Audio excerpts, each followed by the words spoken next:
여러분 반갑습니다. 오늘은 7장 검사 도구의 양호도에 대해 살펴보도록 하겠습니다. 검사 도구의 양호도를 살펴보기 위해서 첫 번째 검사 도구에 대해서 살펴보고요. 두 번째는 타당도에 대해서 살펴보도록 하겠습니다. 그리고 세 번째는 신뢰도에 대해서 살펴보고요. 네 번째는 객관도, 다섯 번째는 실용도, 그리고 끝으로 검사 도구와 수업에 대해서 살펴보도록 하겠습니다. 우리가 여기서 바라보는 검사라는 것은 어떠한 사실이나 일의 상태 또는 물질의 구성 성분 따위를 조사하는 일이라고 생각할 수 있습니다. 검사 도구라는 것은 측정하기 위한, 그러니까 숫자로 나타내기 위해서 재기 위한 많은 질문들이나 수행 과제 또는 척도로 구성된 문답지나 시험지를 검사 도구라고 할 수 있습니다. 우리가 흔히 학교에서 치르는 시험지 같은 것들도 검사 도구라고 할 수 있죠. 이를테면 국어의 A라는 능력을 재기 위해서 또는 측정하기 위해서 만들어진 시험지를 우리가 우리 보통 칠 때 뭐 중간고사 시험지, 국어 중간고사 시험지 이렇게 볼 수 있지 않습니까? 그래서 그런 것들도 검사 도구라고 할 수 있고요. 사실 교육과 관련된 부분에서 이것보다 많이 쓰이는 것, 이것처럼 많이 쓰이는 것들이 뭐 이를테면 뭐 지능 검사가 있을 수 있죠. 그다음에 사회성 검사 같은 것들도 있을 수 있고요. 정서 검사 같은 것들도 있을 수 있고, 효능감 검사 같은 것도 있을 수 있을 겁니다. 이렇게 무한히 많은 검사들이 있을 텐데, 이런 검사들이 이루어지기 위해서 적절한 검사 도구들을 만들어야 되겠죠. 그래서 이런 검사 도구를 우리가 이번에 살펴보는 것이 검사와 검사 도구라고 볼 수 있겠습니다. 이런 검사 도구에는 여러 가지 종류가 있는데요. 우선 개인이나 집단 간의 점수를 비교하는 것은 교준 검사 도구입니다. 우리 지난번에 교준 참조 또는 교준 지향 평가 이런 거 했었죠. 이게 우리가 흔히 알고 있는 상대평가 이런 말들을 썼지 않습니까? 그렇죠? 그것처럼 어떤 점수를 재는 것을 교준 검사 도구, 그러니까 점수의 위치를 정하는 것을 교준 참조 검사 도구라고 할 수 있겠는데요. 대표적으로 우리 IQ 검사 같은 것들 하죠. IQ 검사의 정확한 명칭이 스탠포드 비네 검사인데요. 또는 스탠포드 시몬 검사 같은 것들도 있고요. 비네 시몬 검사 같은 것들도 있죠. 이런 것들은 나의 IQ 점수가 내 또래 친구들의 점수와 비교해서 어떤 위치에 있느냐에 따라서 판별이 되는 거거든요. 그래서 또래 점수의 평균을 100이라고 보고, 내가 100점이 나오면 나는 평균치이고 100점보다 넘어가면 평균치보다 훨씬 더 많은 것, 100점보다 떨어지면 내가 평균보다 이하라는 것, 이런 것들이 이제 스탠포드 비례 검사에 해당할 텐데요. 이런 게 이제 교준 참조 검사 도구에 해당한다고 볼 수 있습니다. 반대로 중거 참조 검사 도구는 우리 중거 참조 평가, 우리 흔히 지난번에 얘기했던 절대평가라고 얘기하는 것처럼 특정한 기준이나 중거만 넘어가면 되는 거죠. 이게 이제 대표적으로 우리 어학시험 능력 같은 것들, 뭐 토플이라든지 토익이라든지 이런 시험들이 중거 참조 검사 도구에 해당합니다. 그 다음에 규준과, 그러니까 상대적인 위치와 표준 점수를 산출하는 여부에 따라서 표준 점수를 찾으면 표준화 검사 도구, 그렇지 않으면 비표준화 검사 도구 이렇게 표현을 합니다. 이제 중간 기말고사 같은 경우에는 표준화 검사 도구가 아니죠. 그런 것들은 비표준화 검사 도구이지만 전국적으로 표준화를 맞춘 뭐 SAT 같은 경우들이 있을 수 있겠죠. 그런 것들은 이제 표준화 검사 도구에 해당한다고 볼 수 있습니다. 그 다음에 이제 교육 목표에 따라서 인지적 영역의 검사 도구도 있을 테고요. 정의적 영역의 검사 도구도 있을 테고, 심동적 영역의 검사 도구도 있을 겁니다. 인지적 영역의 검사 도구는 우리가 이제 흔히 알고 있는 지능 검사죠. 그 다음에 이제 학업 적성 검사라든지 학업 성취도 검사 이런 것들이 대체로 인지적인 능력을 평가하는 그런 검사 도구에 들어올 겁니다.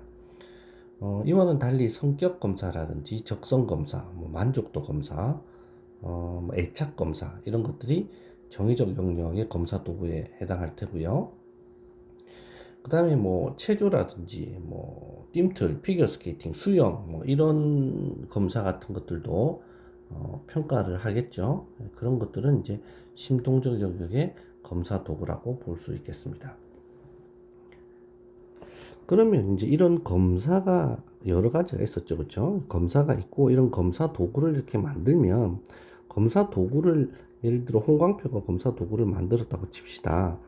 근데 홍광표가 만든 검사 도구를 바로 학생한테 적용을 하려면 이 검사 도구가 잘 만들어졌는지 아닌지 확인을 해야 되지 않을까요? 그렇죠?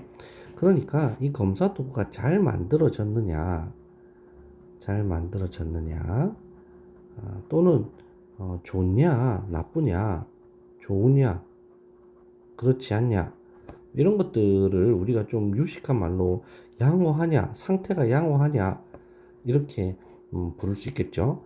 그래서 이런 검사 도구가 얼마만큼 양호하냐, 그 양호한 정도를 우리가 보는 게 검사 도구의 양호도다라고 볼 수 있습니다. 그러면 이 검사 도구가 상태가 좋냐 나쁘냐를 판별하는 기준들이 있을 것 아니겠습니까? 그렇죠? 뭐 우리가 예를 들어서 뭐 수박을 하나 샀다고 칩시다. 그러면 수박이 좋은 수박이냐 아니냐를 우리가 판별하는 여러 가지 기준이 있을 겁니다.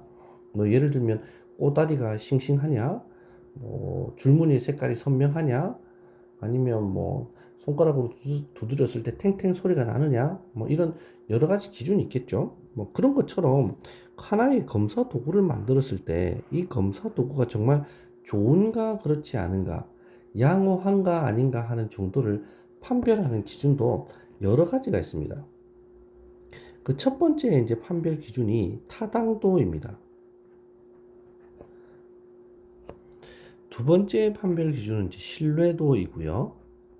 세 번째 판별 기준은 객관도입니다. 네 번째 판별 기준은 실용도이지요. 우리 교재에서는 뭐 이 정도 선에서 이제 내용들을 다루고 있습니다. 그럼 이제 타당도라는 것은 뭐냐면 재고자 하는 것을 재고 있느냐 하는 문제입니다. 즉 재고자 하는 목표를 정확하게 재고 있는가 하는 문제입니다. 두 번째는 이것이 정확하게 재고 있는가 하는 것의 문제가 신뢰도입니다. 정확하게 재고 있는가. 이건 믿을만한가 이렇게 표현할 수 있죠. 믿을만한가. 객관도는 채점하는 사람을 믿을 수 있는가 하는 것의 문제입니다. 채점하는 사람을 믿을 수 있는가.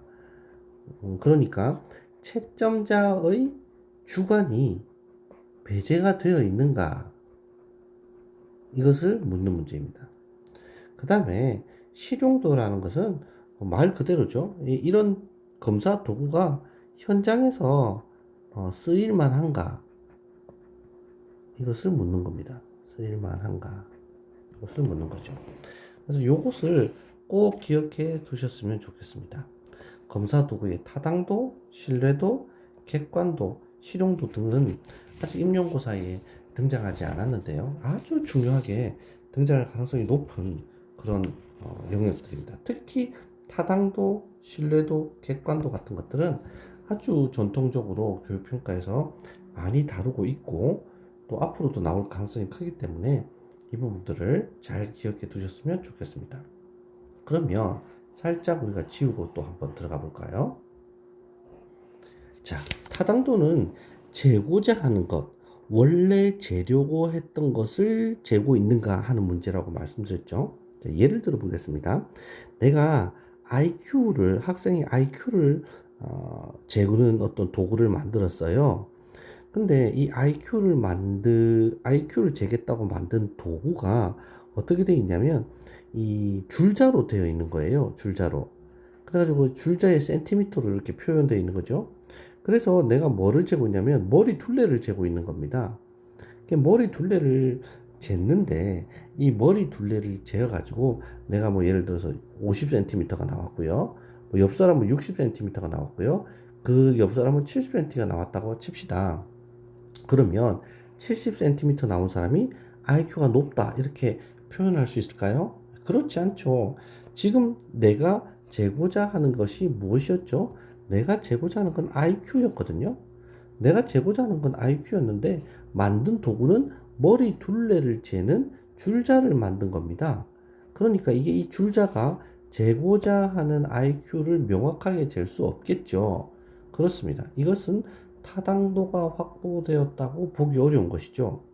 하지만 이 줄자가 센티미터가 매우 정확해요. 그래서 누가 와서 재어도 또 언제 어디서 재어도 늘 같은 값을 나타내는 겁니다. 예를 들면 홍광표의 머리 둘레를 오늘 재어도 50cm, 어제 재어도 50cm, 내일 재어도 50cm, 뭐 홍광표가 재어도 50cm, 뭐 홍광표의 엄마가 와서 재어도 50cm, 홍광표의 아빠가 와서 재어도 50cm 늘 같은 결과값을 내고 있습니다. 이거 어떻게 볼 수 있죠? 예, 믿을만 하다고 볼 수 있죠.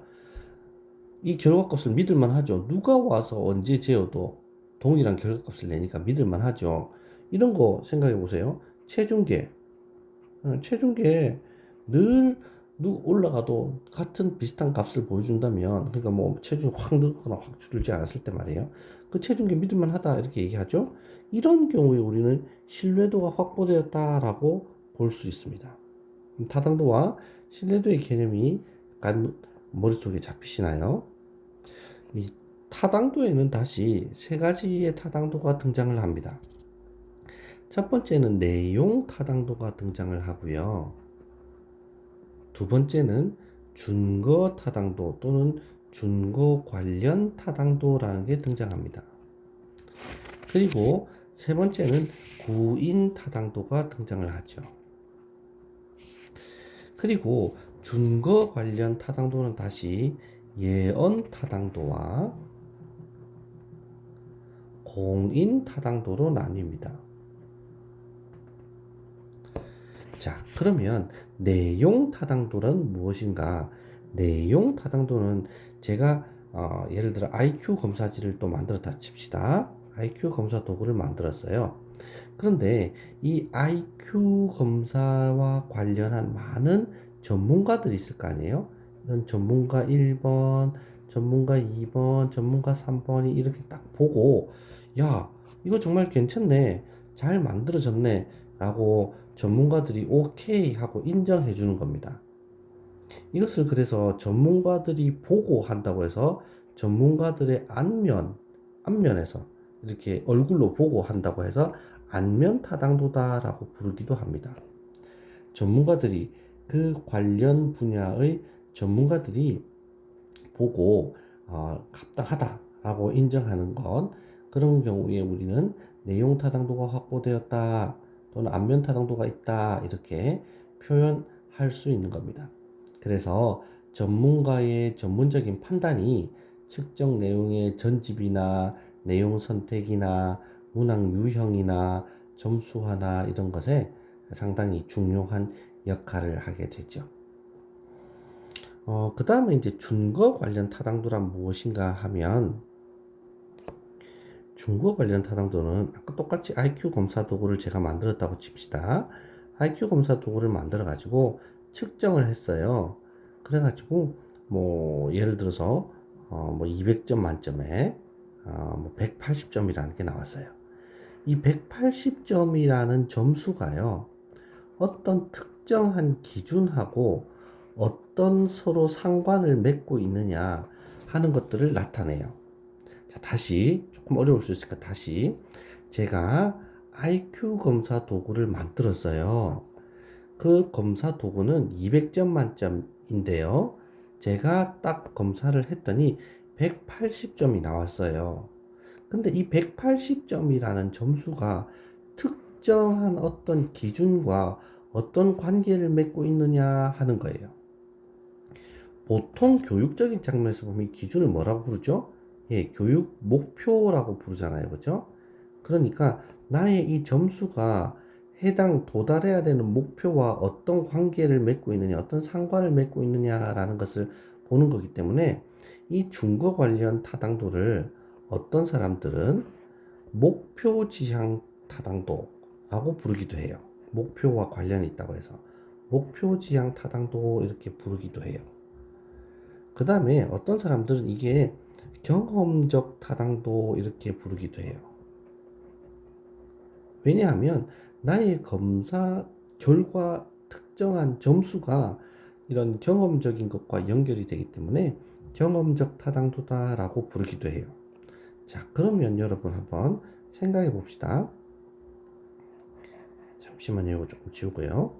나의 점수가 어떠한 기준하고 연결이 된다고 했는데, 이런 경우를 한번 생각해 봅시다. 내가 수능을 쳤어요.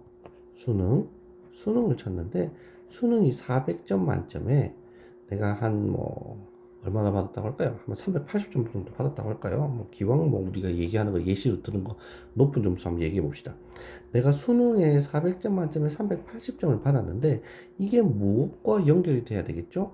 실제 대학에 들어갔을 때, 대학에 입학했을 때, 내가 얼마나 그러니까 공부를 할 수 있는 능력이 있느냐 하는 것을 나타내는 거잖아요. 그래서 이 원래 명칭이 뭐죠? 수학, 대학에서 공부하는 거죠. 수학 능력 시험이잖아요. 그렇죠? 그래서 수능 이렇게 부르잖아요. 그러니까 그러니까 수능이라는 도구는 내가 대학에 들어갔을 때 얼마나 공부를 할 수 있는 능력을 가지고 있습니까를 나타내는 거니까 기준이 뭐죠? 예, 대학에 들어갔을 때의 기준이죠. 그러면 이 380점이라는 것의 의미는 내가 380점을 받았으니까 앞으로 대학에 들어가면 엄청 공부 잘할 거예요. 엄청 공부 잘할 거예요. 이것을 나타내 주는 거죠. 자, 지금 이거 내가 380점 받은 이거 대학에 들어갔어요? 안 들어갔어요? 안 들어갔죠. 그런데 380점이라는 것을 보고, 야, 너는 우리 서울대에 들어올 정도 된 능력이 되는구나. 야, 너는 우리 카이스트 정도 들어올 능력이 되는구나라고 앞서서 미리 판단하죠. 네. 그래서 앞으로 일어나진 않았지만 일어날 일을 예상을 해서 하는 거기 때문에 이것을 예언 타당도라 부르는 거예요. 앞으로 일어날 일과의 관계, 즉 기준이 앞으로 일어날 미래와 관련된 것이면 예언 타당도라고 부르는 거예요. 이 예언 타당도에 가장 적합한 예시가 바로 이런 수능 같은 거라고 볼 수 있죠. 이게 바로 예언 타당도입니다. 그 다음에 다시 IQ 검사로 한번 돌아가 봅시다. 제가 IQ 검사를 만들었어요. 이 IQ 검사 도구를 만들고 이 검사 도구의 이름을 A라고 붙였어요. 자, A 검사 도구를 만들었단 말이에요. 근데 이 A 검사 도구를 딱 만들었는데 보니까 벌써 다른 사람들이 IQ 검사 도구라고 해서 가라는 검사 도구, 나라는 검사 도구, 다라는 검사 도구들을 이미 유사한 걸 만들어 놓은 거예요. 이것들도 다 IQ 검사 도구예요. 이미 만들어진 것들이 있다는 거죠. 근데 나는 이런 여러 가지 앞서서 만들어진 여러 가지 검사 도구들이 어떤 특정한 장면에서 특정한 부분에서 좀 마음에 안 드는 부분들이 있어가지고 내가 새로 개발을 한 거죠. 그러면 내가 만든 검사 도구가 이미 만들어져 있는 유사한 도구들과 어떠한 서로 상관이 있는가 이것들을 볼 수도 있겠죠. 즉 여기서의 기준은 뭐죠? 앞서 만들어진 검사 도구가 기준이 될 수 있겠죠. 미래의 일이 기준이 되면 예언 타당도, 그렇지 않고 나와 유사한 형태의 어떤 도구가 미리 만들어져 있는데 그걸 가지고 서로 비교해 보는 것, 이것을 상관이다라고, 서로 간의 관계를 보는 수 있잖아요. 그렇죠? 이걸 바로 뭐냐면 공식적으로 만들어진 것이 있는데 그것과 관련해서 얼마나 인정이 되느냐, 즉 공식적으로 먼저 만들어진 도구와 관련해서 내가 얼마나 그것이 인정되느냐 하는 것들을 보는 게 공인타당도예요. 이해되시나요? 예, 이미 먼저 만들어져 있는 도구들과 내 거를 비교해서 공식적으로 이게 인정이 될까 하는 것들을 생각하는 것이 우리가 공인타당도다라고 생각하면 돼요. 자, 그러면 이 예언타당도와 공인타당도 다 뭐가 있다고 그랬죠? 예, 준거 기준이 있다는 거예요. 예언타당도의 준거 기준은 뭐죠? 미래의 일이에요. 미래의 일. 공인타당도의 준거는 뭐죠? 예, 이미 만들어져 있는 유사한 도구들, 유사한 척도들, 유사한 검사 도구들, 이런 것들이 준거가 되어서 서로 비교를 해서 판단하는 것이 준거 관련 타당도다라고 생각하면 되겠습니다. 자, 다음은 구인 타당도를 한번 봅시다.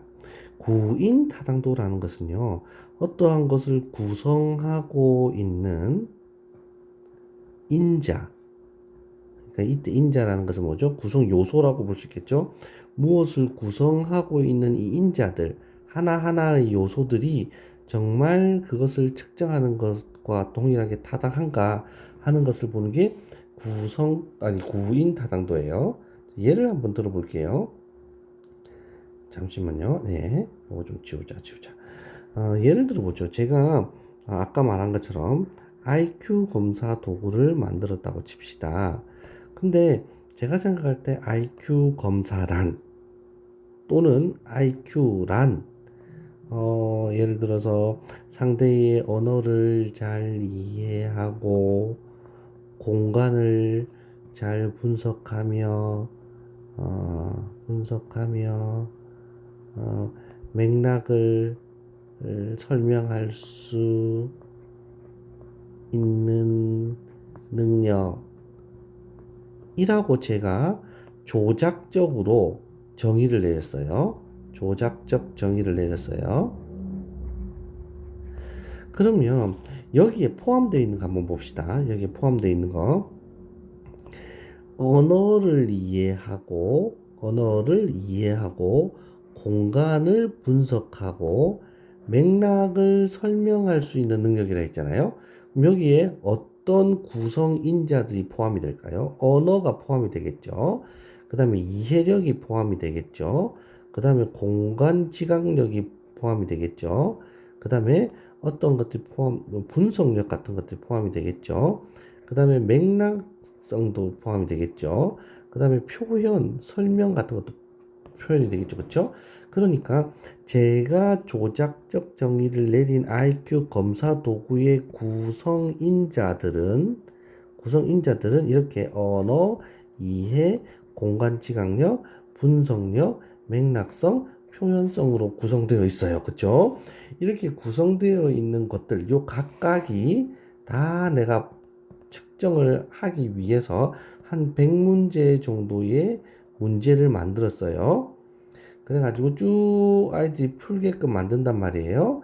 그럼 이러한 도구가, 이러한 구성인자들이 정말로 이 IQ라는 것을 잘 드러내고 있는가 아닌가의 관계를 보는 것, 그런 것들을 보는 것이 바로 구성인자들의 타당도를 보는 거라서 구인 타당도다라고 부르는 거예요.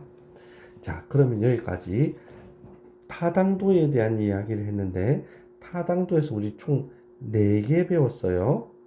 4개 맞죠? 내용 타당도, 준거 관련 타당도, 준거 관련 타당도 하는 다시 예언 타당도, 공인 타당도, 그리고 구인 타당도까지 5개 배웠네요. 미안해요. 4개가 아니고 5개. 여기까지가 타당도에 대한 이야기다 라고 볼 수 있습니다.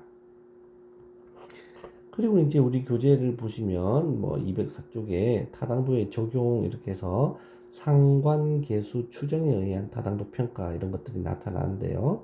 그런 것들은 이제 한번 참고해 보시고요. 이런 것들은 이제 이런 표 7-1번 같은 경우는 기말고사에 내기 참 좋겠죠. 뭐 몇 점 이상부터 몇 점 미만까지는 타당도가 있는 거냐, 없는 거냐, 낮은 거냐 이런 것들은 아주 이 시험 문제 내기 좋게끔 딱 표로 만들어져 있으니까 눈여겨보시면 좋을 것 같다는 생각이 듭니다. 자, 이제 우리 신뢰도를 한번 봅시다. 신뢰도라는 것은 제가 앞서도 설명드렸다시피 이렇게 즉 측정 도구 또는 검사 도구를 가지고 쟀는데 그것이 얼마나 믿음직하냐, 믿을 수 있느냐 하는 거라고 말씀을 드렸죠. 자, 그러면 봅시다. 이 신뢰도에는 첫 번째 등장하는 게 검사, 재검사 신뢰도가 있습니다. 검사, 재검사 신뢰도가 있고요. 두 번째는 동형검사 신뢰도가 있습니다. 동형검사 신뢰도가 있고요. 세 번째는 반분검사 신뢰도가 있습니다. 반분검사 신뢰도가 있고요. 네 번째는 문항 내적 일치도, 문항 내적 일치도 또는 뭐 일치성, 뭐 합치성 이렇게 보기도 합니다. 자, 이렇게 돼 있는데요. 이제 검사, 재검사 신뢰도는 뭐냐면요. 한 번 재고, 두 번 재고, 세 번 재고, 여러 번 재어도 동일한 결과가 나타나는 거예요. 동일한 결과가. 예를 들면 제가 IQ 검사지를 만들었어요. 그 IQ 검사지를 가지고 5월 1일에 한번 쟀어요. 내가 100점 나왔단 말이에요. 6월 1일에도 쟀어요. 100점 나왔어요. 그러면 신뢰도 없죠. 믿을만 하죠. 이게 대표적인 게 뭐죠? 요렇게 생긴 거 있잖아요. 이렇게 생겨가지고 이렇게 생긴 거 뭐죠 이거? 예, 체중계가 있는데요. 이 체중계 내가 방금 뭐랄까요 그 아침에 8시 00분에 올라가면 뭐 70kg, 그 다음에 8시 5분에 올라가도 70kg 이렇게 나타나야 이 체중계를 믿을 수 있을 거 아니에요. 그렇죠? 8시에 올라갔는데 70kg 나오고 8시 5분에 올라갔더니 60kg 나오고 8시 10분에 올라갔더니 90kg 나오고 이러면 이거 뭐라고 얘기하죠? 이거 고장났네. 이거 믿을 수 없네. 이렇게 표현하잖아요. 그렇죠? 그런 것처럼 검사, 재검사 신뢰도는 재어보고 또 재어보고 여러 번 재어봤을 때 오차가 없이 동일한 결과값을 나타내어 주는 것을 우리는 검사, 재검사 신뢰도다 라고 얘기를 합니다. 그 다음에 동형검사 신뢰도라는 것은 뭐냐면 IQ 검사를 할 건데 이 IQ 검사와 검사 도구를 유사한 형태로 두 개를 만드는 겁니다. 그래가지고 A 유형과 B 유형 사이에 얼마만에 서로 신뢰도 점수, 즉 상관관계 신뢰도 점수가 높게 나타나느냐 하는 것을 보는 게 동형검사 신뢰도라고 할 수 있습니다. 이런 것들은 이제 우리 수능 보면 A형, B형 이렇게 나타나잖아요. 그렇죠? 이런 것들이 대표적인 동형검사 신뢰도다라고 우리가 볼 수 있습니다. 다음으로 반분검사 신뢰도는 뭐냐면요. 동형검사 신뢰도와 매우 유사하다고 생각하면 되는데요. 예를 들면 IQ 검사를 이번에 내가 만들었는데 100문항을 만들었어요. 100문항을 만들어 가지고 이거를 딱 똑같이 50개씩 반으로 나눈 거예요. 나눌 분자를 써서 100문항을 만들었는데 처음에 최초에는 100문항을 만들었는데 이거를 반으로 나누어 가지고 50문제로 나누어 가지고 서로 간의 관계를 보는 거죠. 이거 유사하죠. 동형검사 신뢰도랑 비슷하죠. 이거 A형, 이거 B형 이렇게 볼 수 있잖아요. 그렇죠? 근데 동형검사 신뢰도는 처음에 만들 때 서로 유사한 형태를 이렇게 두 개를 만든 거고요. 반분검사 신뢰도는 뭐냐면 처음에 많이 만들어 가지고 그걸 반으로 쪼개어서 서로 간의 신뢰도를 보는 것을 우리는 반분검사 신뢰도다라고 볼 수 있습니다. 그 다음에 이제 문항 내적 합치도 또는 문항 내적 일치도 또는 문항 내적 일관성 신뢰도라는 것은 뭐냐면, 제가 이제 예를 들어서 IQ 검사지를 또 만들었다 칩시다. IQ 검사지를 만들었는데 이게 100문항 정도 돼요. 100문항 돼요. 근데 이 1번부터 쭉 해서 100번까지 문제가 있을 거 아니에요. 그러면 이 문항들 간에, 이 100개 문항들 간에 서로 간의 상관을 보는 거예요. 서로 간의 상관을 봤더니 예를 들어 한 뭐 57번 문제가요, 다른 문제들하고 관계성이 떨어진다라고 나온 거예요. 통계적으로 떨어진다 나왔어요. 그러면 이게 전체적인 문항들과 문항 안에서 내적으로 서로 합쳐지는 합치도가 떨어지는 거예요. 이걸 문항 내적 합치도라고 그래요. 여러 가지를, 그러니까 문항을 뭐 100개든 200개든 300개든 문항을 만들어 가지고요, 어떤 특정 문항이 다른 문항들과의 관계성이 떨어진다라고 보면 이거를 문항 내적 합치도 또는 문항 내적 일관성 또는 문항 내적 일치도가 떨어진다라고 보고, 요렇게 문항들 간의 관계, 문항들 간의 신뢰도가 확보되는 것을 우리는 문항 내적 일치도다라고 보면 되고요. 여기서 이제 우리가 대표적으로 등장하는 게 크론바흐 알파 계수라는 것이 있습니다. 이건 그냥 이런 것이 있구나 정도만 알아두시면 될 것 같고요. 여러분들은 뭐 그 교재안에 보면 이런 수식들이 막 나올 겁니다. 뭐 알파는 n분의 1, n-1분의 n, 1 마이너스 뭐 이렇게 막 나올 건데, 그렇게 계산하는 법까지는 뭐 여러분들이 그렇게 크게 신경 쓰지 않으셔도 될 것 같습니다. 다음으로 우리가 이제 객관도를 이제 살펴봐야 되는데요. 이 객관도를 아까 제가 채점자에 대한 믿음이라고 얘기했잖아요. 그렇죠? 채점자에 대한 믿음 또는 채점자에 대한 신뢰, 이렇게 이제 부른다고 했어요. 그래서 이 객관도 안에는 다시 두 가지로 나뉘는데, 첫 번째는 평가자 내 신뢰도가 있고요.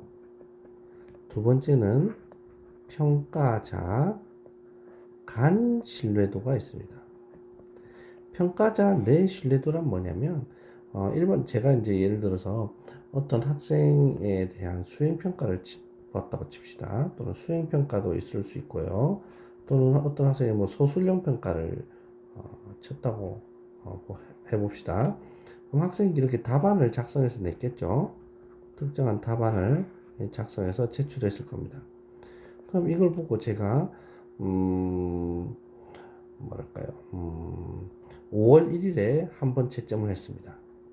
그랬더니 100점 만점에 90점이 나온 거예요. 제가 90점을 부여를 했어요. 6월 1일에 다시 한 번 더 이걸 채점을 해봤습니다. 그때도 한 89점 정도 나온 거예요. 7월 1일에 채점을 했어요. 그랬더니 또 한 90점 정도 나왔어요. 이렇게 제가 날짜를 달리해서 여러 차례 테스트를 하고 여러 차례 채점을 했을 때도 이 검사의 결과 값, 이 평가 점수의 값이 유사하게 나타나죠. 이렇게, 그죠? 이것을 평가자 내 신뢰도가 확보되었다라고 볼 수 있습니다. 그러니까 평가한 사람이 얼마나 일관되게 평가하느냐 하는 것들을 볼 수 있겠죠. 이게 바로 이제 시간차를 두고 개인 내적, 평가자 내적인 어떤 신뢰도라고 볼 수 있겠죠. 그러니까 아침에 채점할 때와 점심에 채점할 때와 저녁에 채점할 때 같은 결과값이 나와야 될 테고요.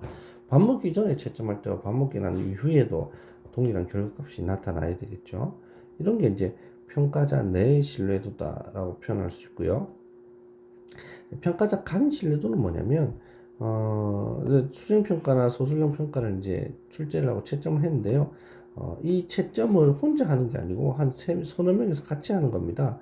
그래서 A라는 사람이 이 소술형 평가 답안을 한 서너 명이 보고 있는데, 지금 A라는 사람도 뭐 한 75점 주고, B라는 사람도 뭐 한 74점 주고, C라는 사람도 뭐 76점 주고, 그러면 이거 평균해서 74점 이렇게 볼 수 있겠죠. 75점인가요? 75점 이렇게 될 수도 있겠죠. 이게 이제 서로 다른 평가자들이 여러 명이 있어서 서로 다른 평가자들끼리 평가를 하고 그들 간의 신뢰도, 그들 간의 합치도죠. 이거 평가자 간 합치도라고도 볼 수 있겠죠. 평가자 내의 의견이 얼마나 일치하느냐 하는 일치도라고 볼 수도 있겠고요. 예. 이런 것들을 서로 비교해서 보는 것이 평가자 간 신뢰도다라고 볼 수 있겠습니다. 이런 평가자 간 신뢰도를 보는 방법들은 이제 여러 가지가 있는데요. 먼저 이제 서로 평가자 간의 상관계수를 구하는 방법이 있을 수 있고요. 두 번째는 이제 일반화 가능도 이론이라는 것을 통해서 뭐 할 수도 있고요. 이런 것이 있구나 정도만 알아두시면 되겠습니다. 그 다음에 이제 일치도 통계 부분이 있습니다. 일치 통계 같은 것들을 통해서 확인할 수 있구나 하는 정도만 알아두시면 될 것 같습니다. 이제 킥관도 같은 경우에는요, 선택형 문항지 있죠. 선택형 문항지. 뭐 예를 들면은 사지선다, 오지선다, 그 다음에 여기 이제 선택형 문항지에 해당되지 않지만 단답형 같은 거, 이런 것들은 이제 답이 명확하잖아요. 4번이 답이다, 5번이 답이다, 1번이 답이다, 또는 평가는 무엇인가, 다음 설명에 대한 해당하는 단어가 무엇인지 쓰시오, 평가, 이렇게 썼을 때 답이 명확하잖아요. 이렇게 답이 명확한 것들은 객관적이냐, 채점 결과가 객관적이냐 아니냐는 걸 따질 필요가 없죠. 그러니까 채점자의 주관이 반영될 것으로 예상되는 어떤 문제들, 이게 어떤 거죠? 예, 서답형 문제 같은 것들 있죠. 예를 들면 논술형이라든지 서술형이라든지 이런 것들은 이제 객관도를 어떻게 확보할 거냐 하는 게 문제가 됩니다. 그래서 이런 데는 이제 후광 효과라든지 관용, 엄격함의 오류, 집중 경향의 오류, 논리적 오류, 근접 대비의 오류 등이 존재할 수 있죠. 그래서 그런 것들을 좀 낮추기 위한 방법들 필요할 것 같고요. 실용도라는 것은 이제 아까 말씀드린 것처럼 검사 도구의 이론적 측면과는 좀 상반되는 개념인데요. 검사 도구를 만들어 놓고 이것이 실제 교육 환경에서 얼마나 활용되고 있는가 하는 것들을 나타내는 게 이제 실용도입니다. 여기 보면 이제 문항 제작이라든지 문항의 수라든지 또는 평가 실시 방법이라든지 또는 채점상의 어떤 비용이 들 수도 있죠. 채점상 비용이라든지 또는 시간이라든지 노력의 여부, 노력의 투입의 정도의 여부, 이런 것들이 전부 다 현장에서 어떻게 쓰일 수 있는가 하는 실용도와 관계되는 것이라고 볼 수 있고요. 이 실용도에는 이제 내적 실용도, 그 다음에 외적 실용도, 이런 것들이 있고요.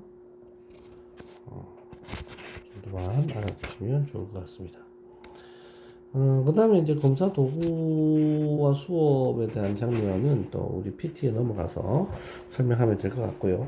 이 정도가 이제 타당도, 신뢰도, 객관도, 실용도 정도입니다. 그 나머지 부분들은 여러분들이 또 파워포인트 보시면서 공부를 좀 이어가도록 해봅시다. 네, 여기는 이제 아까 설명을 드렸죠. 내용 타당도 처음 나옵니다. 그렇죠? 타당도 중에서 이제 바로 내용 타당도가 등장을 하네요. 그래서 이 검사 도구가 검사 내용에 기초한 근거라기보다 어떤 이제 전문가에 의해서 내용 타당도가 판별이 된다. 안면 타당도도 그럴 수 있다. 전문가들의 내용 타당도 지수인 CVIR 값을 통해서 이렇게 판단이 될 수 있다 정도만 알고 넘어가시면 될 것 같습니다. 중거 관련 타당도에서도 예언 타당도는 설명을 했죠. 이 책이 좀 어렵게 설명이 되어 있어서 제가 조금 아주 쉽게 예를 들어서 설명한다고 했는데 여러분들한테 또 어떻게 받아들여질지가 모르겠네요. 예언 타당도라는 것은 이 평가 도구가 목적하는 준거, 미래 행동 특성이죠. 이걸 얼마나 정확하게 보고 있는가 하는 것들을 이제 확인하는 거라고 얘기했고요. 공인 타당도라는 것은 기존 검사 도구 얼마나 유사성이 있느냐 하는 것을 본다고 말씀을 드렸죠. 그 다음 넘어가면 이제 구인 타당도도 설명했습니다. 그렇죠? 구성인자들 그것이 얼마나 전체적인 것들을 잘 측정하고 있는지 확인하는 거라고 말씀드렸고요. 넘어가면 이제 신뢰도 파트가 나오죠.